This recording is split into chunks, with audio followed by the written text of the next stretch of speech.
You've inherited over $3 million, right? We've already started constructing a duplex for us to live together. I've even included the kitchen of my dreams, my mother-in-law says in a tone that's almost dreamy. I've quit my job. I'm planning to start a business with the inheritance that Ashley has received. My husband announces, looking oddly pleased. Wait a minute, I've told you I haven't received any inheritance yet, right? You've quit your job, and you're building a duplex. What's happening? Don't lie. It's clear you've inherited. How about we take a trip before the house gets built? How about Hawaii? My father-in-law chimes in, adding to the growing confusion with my husband and my mother-in-law. What on earth are these people thinking?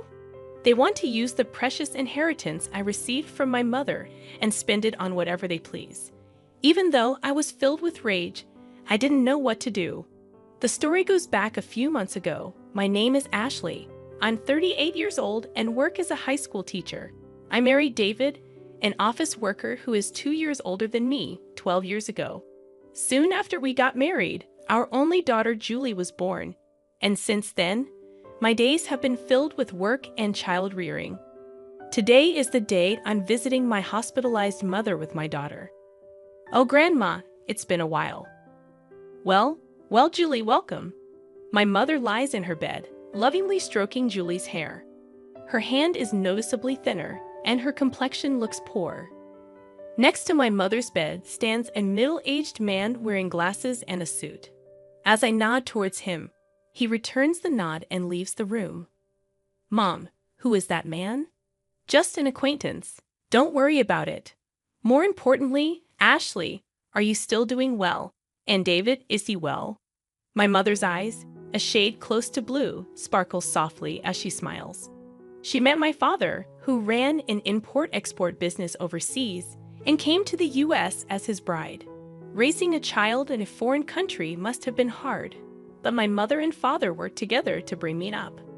One of the reasons I am able to work as a teacher today is because my mother taught me many things since I was small. I am deeply grateful to my parents who raised me with love in a wealthy family. After my father passed away a few years ago, my mother, now alone, fell ill and was hospitalized. She transferred the business to a relative, and now she spends her remaining days quietly in the hospital. I'm fine, Mom. Is there anything you need? Just having you and Julie come to see me is more than enough. After having such a conversation and spending a good amount of time talking with my mother, Julie, and I headed home. Julie talks to my mother about things that happened at school and the book she has recently read. She's at that tricky age of 10, but our relationship is good. Even if I take away my parental bias, I think she is a bright and honest child who is growing up well. We're home.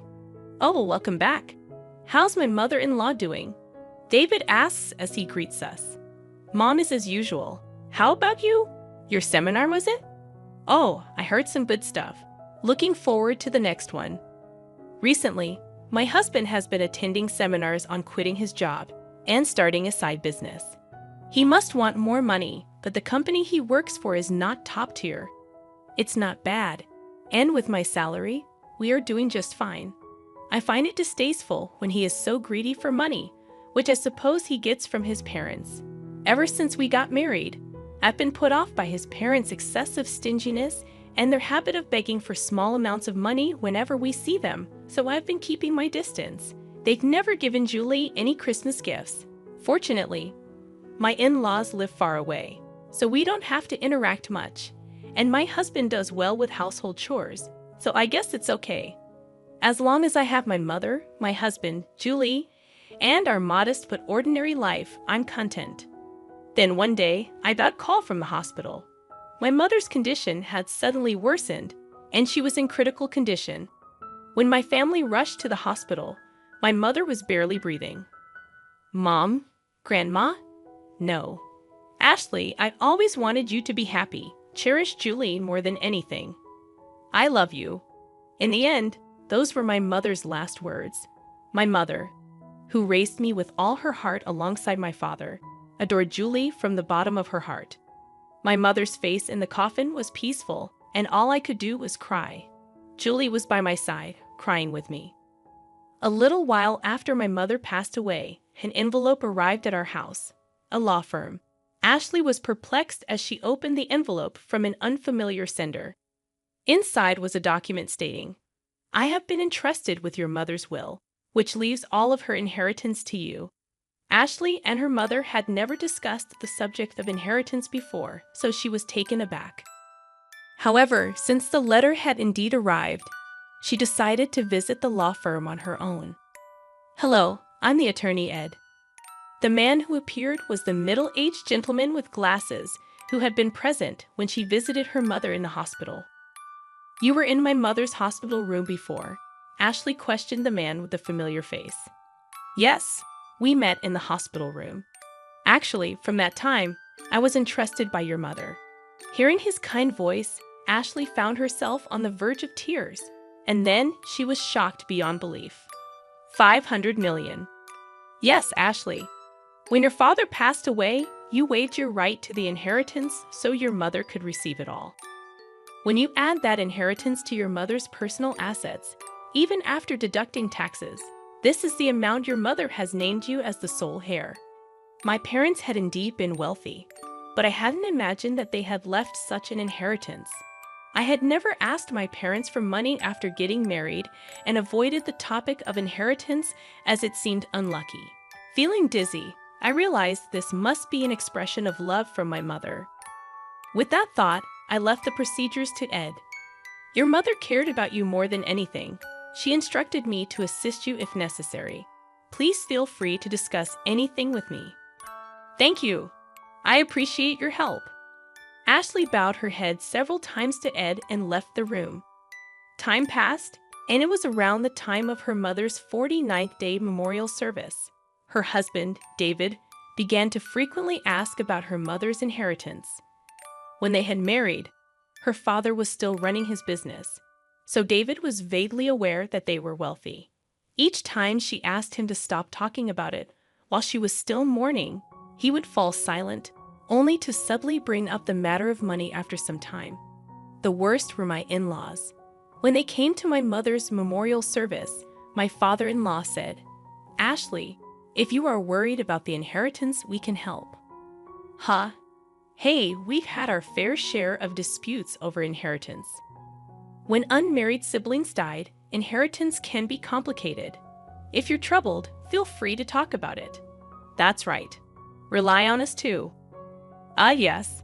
Having never shown any inclination to assist them before, she could only give her in-laws a vague response as they put on a knowing facade.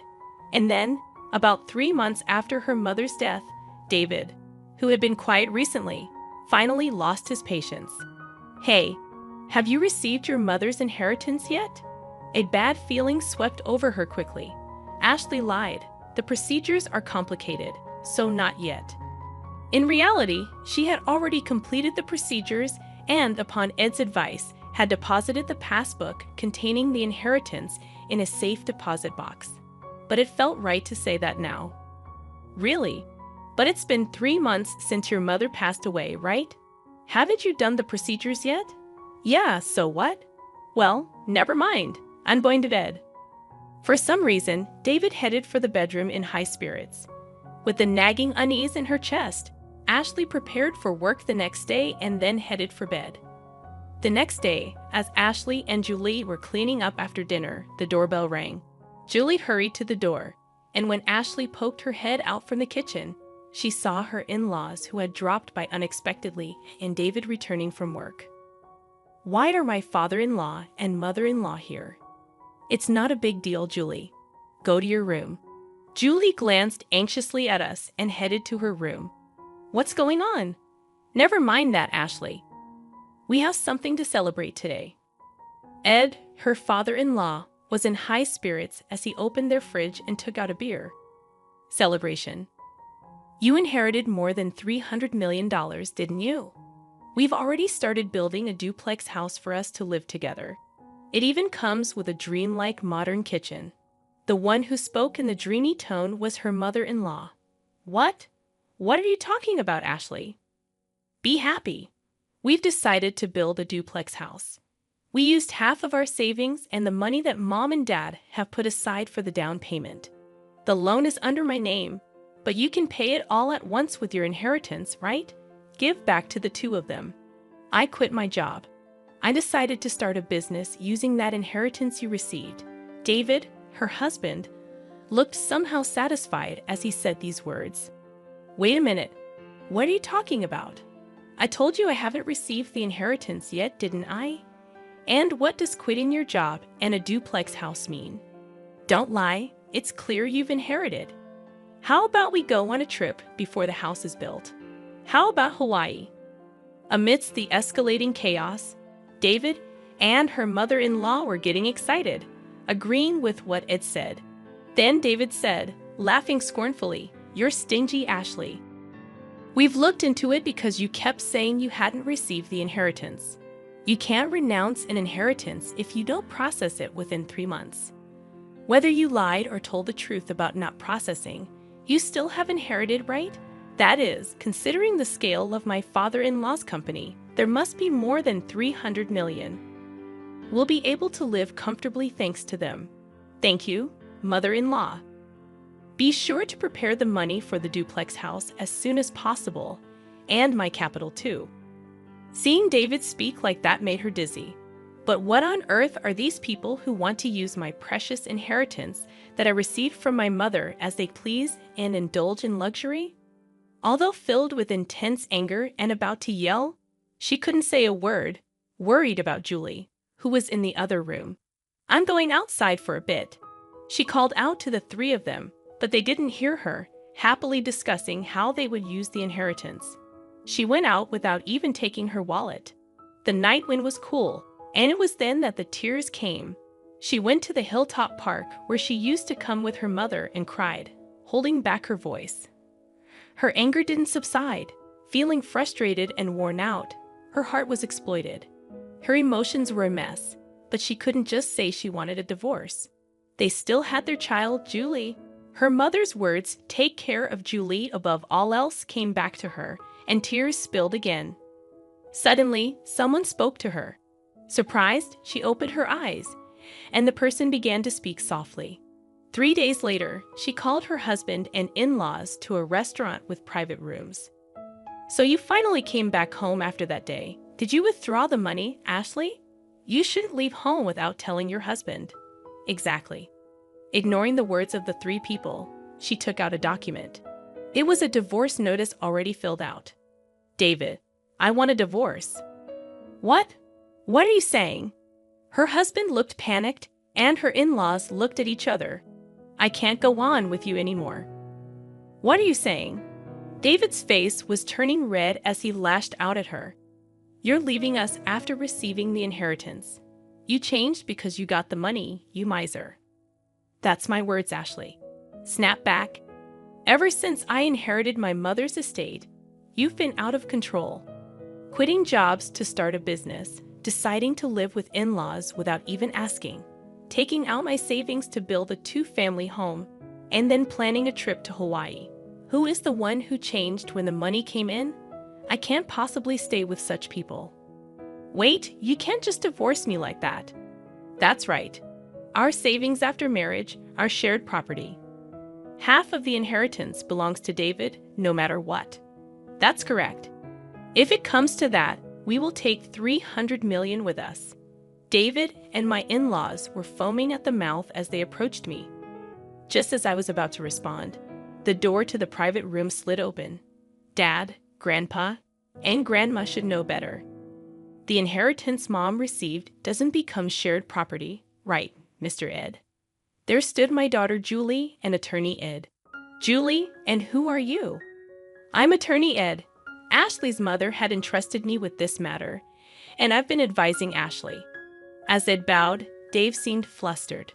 "That's all well and good, but wait. The inheritance doesn't become shared property?" "That's correct. Inherited property from a deceased parent has not become shared property, nor is it subject to the division of property." "What? You've got to be kidding me. Is this a mistake? That can't be." In front of the flustered three, I was taken aback. It seems that they really thought that the inheritance I received would become their property. In that case, it's even more reason not to divorce. I'll cling to you no matter what. My husband with bloodshot eyes shouted out without any regard. Stop it already? That was Julie. She continued her calm words.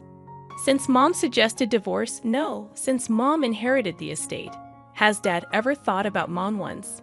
Grandpa and Grandma only ever talk about money. They never once mentioned me. I can't consider such people as family. David and my in-laws were taken aback. The day I was crying about my inheritance, Julie was the one who spoke up. Julie came running after me, and she told me Dad, Grandpa, and Grandma are too much, trying to take Grandma's legacy for themselves.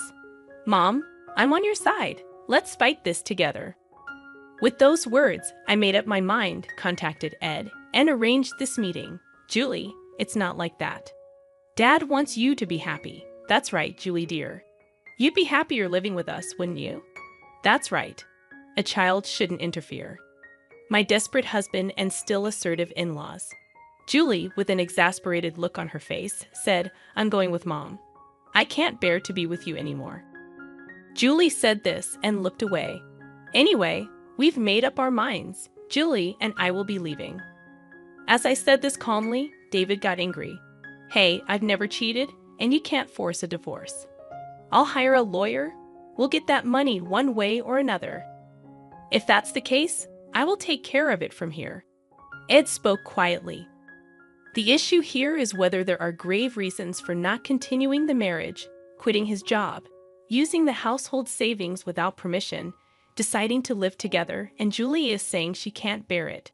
There are various points we can argue. Moreover, your daughter recorded the sound of all of you begging for Ashley's inheritance. That should also serve as evidence. Damn it.